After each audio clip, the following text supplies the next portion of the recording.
Somebody had asked me on a comment about why my account was right around the mid 180s, and he saw it around the same time as March in the mid 180s, and I've been making premium along the way. So I tried to compile at the end of the year here what that was and what went on.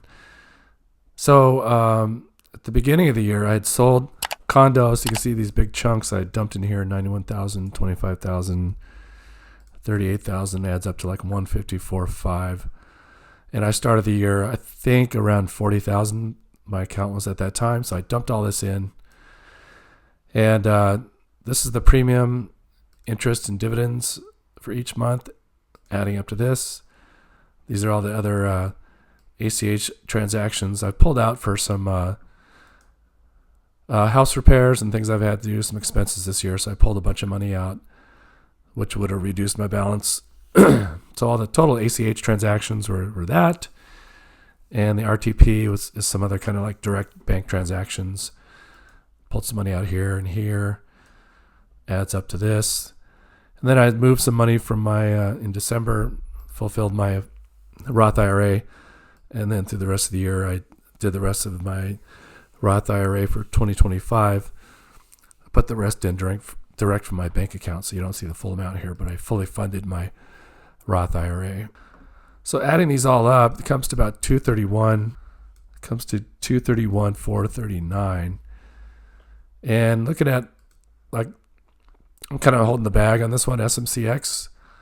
It's down to 1137. My average cost is like 74.51. So I have 600 shares. So I'm way over subscribed, and I'm way down on this 37,886. So if I subtract that, minus 37,886. And then these current shares I have hood, I'm down on about 55, 51. And I've got some shares of NVIDIA that I've assigned at 210. It's now at 187, so I'm down 47.68. So minus 47.68. That puts me right around the 183. So that's about where I am. January of last year, looking at SMCX, I didn't make a lot. This is the first foray into this stock. Price at the time was 53. I did a put for 46. I collected 275. So I made a lot of premium, and I'll show you. I collected 720 for this one. Another a call I was assigned on. And then let's look at the next month, February, SMCX. I did a put for 460. I did another put here, which I was assigned on, but I collected 2,000. And then at the time the price was 120, it started to go down. I was assigned at 2,000, so then I was trying to do another put, but I collected 54.60, and then I did a call against that, and I collected 5,000. So I was making tons of premium. So part of that $37,000, loss was made up for by the huge amount of premium I was making, but really wasn't worth it. You shouldn't chase premium, and the lesson learned is don't dollar cost down to try to reduce your cost on a stock that's going down. But overall for the year, if I go 1 year, my total account was up to about 15, almost 16% there, but the last few days of the year it went down. So I ended up with 13.23% for the year, which did not beat the S&P 500. So I'll chalk this up to a learning year because I did not beat the S&P 500. S&P 500 SPY here, go out a year, was up 15.81%. So I could have just put all my money in SPY and made out a little bit better. I do have some holdings that are down right now, and I expect them to go back up. Hopefully SMCI will go back up, but we'll see there. I'm not sure. So SMCX is a 2x leveraged ETF that's got exposure to the underlying, which is Supermicro SMCI. And if we look at that, SMCI they provide all like the hardware and the cooling and the infrastructure for all these data center build-outs. So you would think that they would be riding high, and they've got deals with like NVIDIA and everything to do the water cooling and provide a lot of the build out. So you'd think they'd be doing well, but they had some kind of accounting scandal this year that blew up, and ever since they've been just kind of down this past year.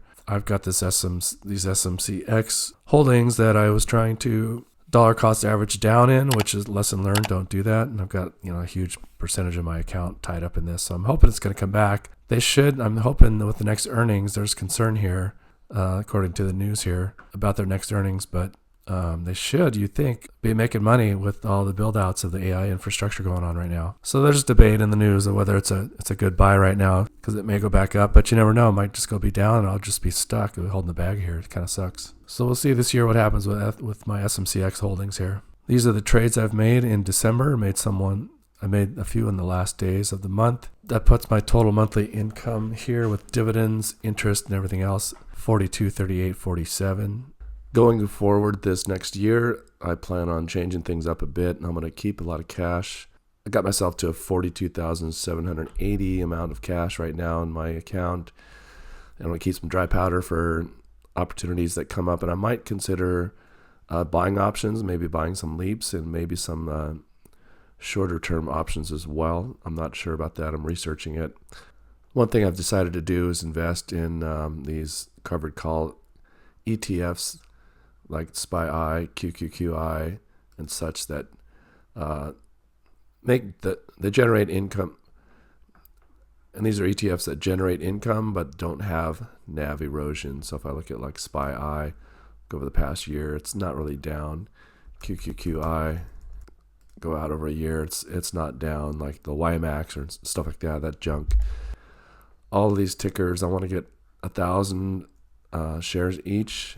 It's going to take some time, so I'm going to take the income from selling options and buy these up and just have these work for me full time. So if I've got 1,000 shares of each of these, it'll kick off. Here's the percentage of each one right now, what they do.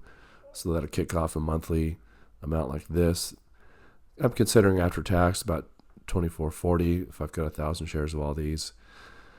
And I'll use this income to fund my long-term anchor, and that is VUG. I like the Vanguard funds. I've got another account with Vanguard where I do VTI, which is the total stock market index. That's every stock in the stock market. VTI by Vanguard. Vanguard's got very low cost of fees and such, and they're very well managed, and things tend to go up. So if I look at VUG, it's a growth stock. Of the past year, it's gone up 17.92, almost 18%. Over 5 years, it's gone up 91%. Some people like VOO, which is a little bit more broad. S&P 500 VUG is a little bit more growth focused. 1 year for VOO, it's gone up 16.29%, 83% over 5 years. So I'm going to stick with VUG for now. And I'm also liking, as just a kind of a play, I like this SMH, which is an ETF of it's an ETF of semiconductors, and the amount that it's gone up the past year is incredible, 51%. See here, 51% last year. It went up over 5 years. That's 244%. If you just had $100,000 in here and let it ride, you make $51,000. You'd have a $151,000 account. So, but if I took that for 5 years, $244,000 plus the original $100,000, your account would be up $344,000 in just 5 years.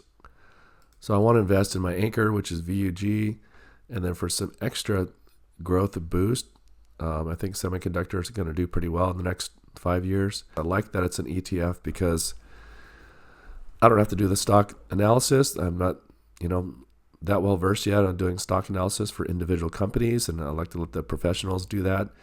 And if one of these holdings in this stock ETF goes bad, they'll just pull it out and replace it with another one that's good. And so they do all the research and everything. And what you've got is high quality stocks that are all pushing the market to go up and to the right. So the plan this year will be to take income from trading and selling options, putting it into these covered call ETFs, let that generate income, and use that income to fund these anchor stocks, which is VUG and SMH. And just as a novelty, I'm really interested in this ASTS Space Mobile. I think it's got huge potential. What they're doing is launching satellites that will talk directly to your phone, so there's no cell tower, or like with Starlink, you've got to have a device on the ground that speaks to the satellites. This is just satellites going straight to your phone, so the technology is incredible. They've already got a bunch of their constellations, satellites in their constellation up, and they're launching a couple more soon. And they've got deals with Verizon, AT&T, and some of the big players. And so I think there's huge potential in this. I think they've got access to 4 billion cell phone users on Earth. So this could really change the game. This could be a really, really huge stock going forward. So I'm going to invest in that a little bit and see how that goes. And that's it for the year. Let's make it happen this year. And best of luck to you. Thanks for watching. We'll see you on the next one.